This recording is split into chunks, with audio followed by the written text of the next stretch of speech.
오늘 저희들 함께 보실 하나님 말씀은 출애굽기 12장 1절에서 14절입니다. 출애굽기 12장 1절에서 14절 말씀 제가 봉독해 읽겠습니다. 여호와께서 애굽 땅에서 모세와 아론에게 일러 말씀하시되 이 달을 너희에게 달의 시작 곧 해의 첫 달이 되게 하고 너희는 이스라엘 온 회중에 말하여 이르라. 이 달 열흘에 너희 각자가 어린 양을 취할지니 각 가족대로 그 식구를 위하여 어린 양을 취하되 그 어린 양에 대하여 식구가 너무 적으면 그 집의 이웃과 함께 사람 수를 따라서 하나를 취하여 각 사람이 먹을 수 있는 분량에 따라 너희 어린 양을 계산할 것이며 너희 어린 양은 흠없고 일련된 수컷으로 하되 양이나 염소 중에서 취하고 이달 열 나흘까지 간직하였다가 해질 때에 이스라엘 회중이 그 양을 잡고 그 피를 양을 먹을 집 좌우 문설주와 임방에 바르고 그 밤에 그 고기를 불에 구워 무교봉과 쓴 나물과 아울러 먹되 날것으로나 물에 삶아 먹지 말고 머리와 다리와 내장을 다 불에 구워 먹고 아침까지 남겨두지 말며 아침까지 남은 것은 곧 불사르라. 너희는 그것을 이렇게 먹을지니 허리에 띠를 띠고 발에 실을 신고 손에 지팡이를 잡고 급히 먹어라. 이것이 여호와의 유월절이니라. 내가 그 밤에 애굽 땅에 두루 다니며 사람이나 짐승을 막론하고 애굽 땅에 있는 모든 첨난 것을 다치고 애굽의 모든 신을 내가 심판하리라. 나는 여호와라. 내가 애굽 땅을 칠 때에 그 피가 너희가 사는 집에 있어서 너희를 위하여 표적이 될지라. 내가 피를 볼 때에 너희를 넘어가리니 재앙이 너희에게 내려 멸하지 아니하리라. 너희는 이 날을 기념하여 여호와의 절기를 삼아 영원한 규례로 대대로 지킬지니라. 오늘 본문 말씀은 하나님께서 유월절을 제정하시고 이를 지키라고 하신 장면이 기록되어 있습니다. 유월절을 제정하신 이유는 우리가 유월절의 의미를 제대로 알아서 오늘 우리 삶의 교훈과 좋은 밑거름이 되게 하시려는 하나님의 의도가 담겨 있습니다. 그럼 유월절이 오늘날 우리에게 주는 의미는 무엇입니까? 첫 번째 유월절의 의미는 우리가 새로운 존재가 되었다는 겁니다. 새로운 존재가. 12장 2절 봉독하겠습니다. 이 달을 너희에게 달 시작 곧 해의 첫 달이 되게 하고 유월절 사건이 일어났던 이 달을 그 해의 첫 달이 되게 하라는 겁니다.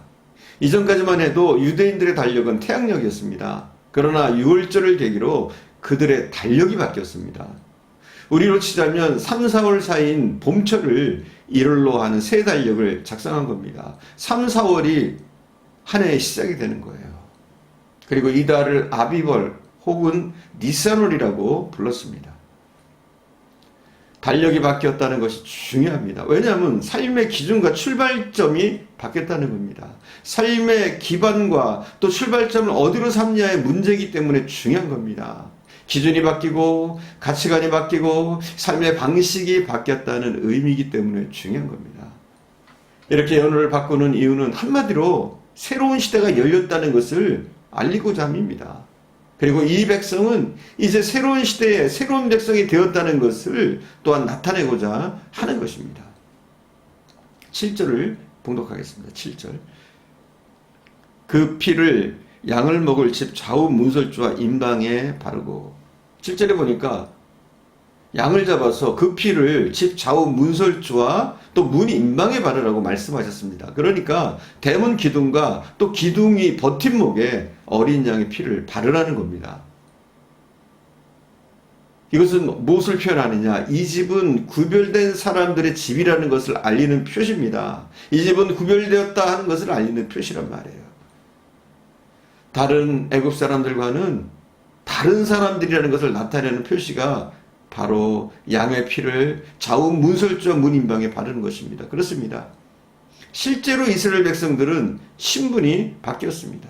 세상적으로 보면 애굽에서 종로로 타던 사람들이었습니다. 노예였습니다. 그러나 이제 그들은 자유인이 되었습니다. 뿐만 아니라 영적으로 보면 그들은 이제 세상의 백성들이 아니라 거룩한 하나님의 백성이 된 겁니다. 이스라엘 백성들은 유월절을 지키면서 자기들이 하나님의 백성이라는 사실을 다시 한번 깊이 되새겼습니다. 그래서 그들에게 그때부터 선민의식이 생기게 됩니다. 즉 자기들은 하나님께서 특별히 선택한 민족이며 또 하나님께서 구원하신 민족이라는 그런 특별한 의식을 갖게 되었습니다.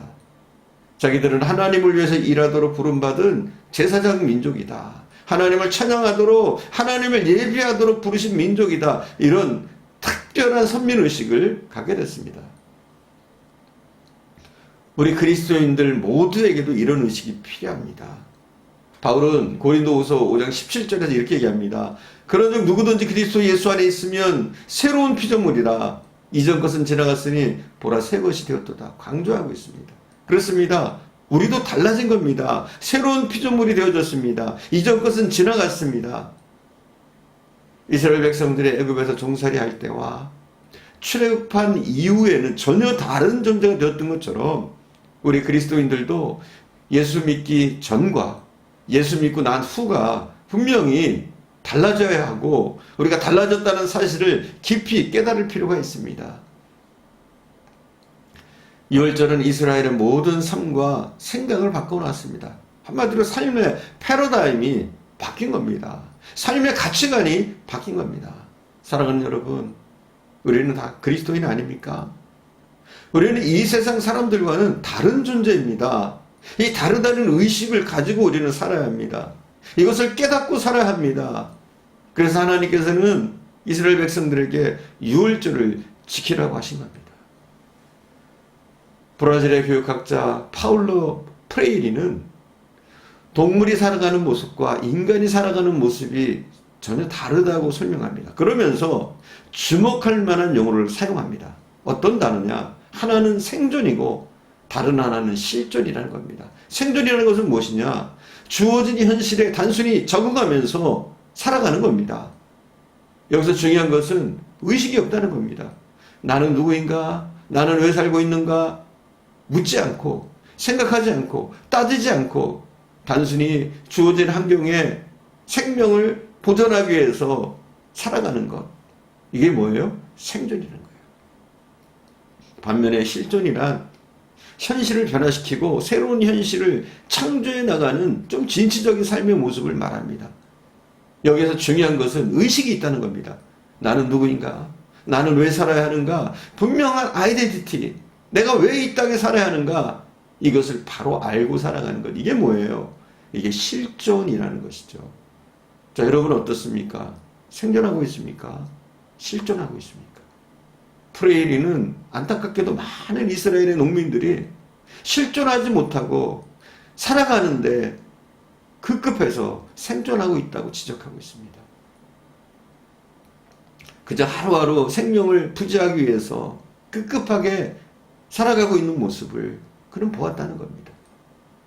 그들에게는 아무런 의식이 없습니다. 왜 살아야 하는지, 앞으로 어떻게 더 개선해야 하는지, 어떻게 살아야 될지 생각하지 않습니다. 그때그때 그냥 환경에 맞춰서 살아남기에 급급한 생존의 삶을 이 브라질 사람들은 살았다고 그래요.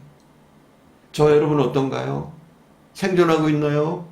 아니면 생존이 아니라 실존하고 계신가요? 안타깝게도 오늘날 많은 그리스도인들이 자기가 누구인지 왜 살고 있는지 의식하지 못한 채 살아가고 있습니다. 그냥 세상 사람들과 똑같이 똑같은 가치관, 똑같은 삶의 방식, 똑같은 생각으로 똑같은 꿈과 희망을 가지고 살아가는 경우가 많습니다. 분명한 것이 있습니다. 우리는 세상 사람들과는 다른 존재입니다. 우리는 남다른 이유를 가지고 살아야 합니다. 이것을 깨달아야 합니다. 이런 의식을 놓치고서 주어진 현실에 그냥 떠밀려서 적응하면서 살아가면 안 됩니다. 그래서 하나님께서는 유월절을 지키라고 명령하신 겁니다. 우리의 신분이 무엇인지, 또 우리의 신분에 걸맞는 삶은 어떤 것인지, 우리가 추구해야 될 삶은 어떤 것인지 이것을 알려주기 위해서 이스라엘의 유월절을 제정하시고 하나님을 기억케 하시고 하나님의 백성으로 살아가게 하신 겁니다. 우리 그리스도인들도 우리가 왜 살아야 하는지, 우리는 예배가 가장 중요하지 않습니까? 하나님과 교제하는 것이 중요하지 않습니까? 우리도 이러한 것들을 깨달으면서 살아야 할 줄 믿습니다. 기도하겠습니다.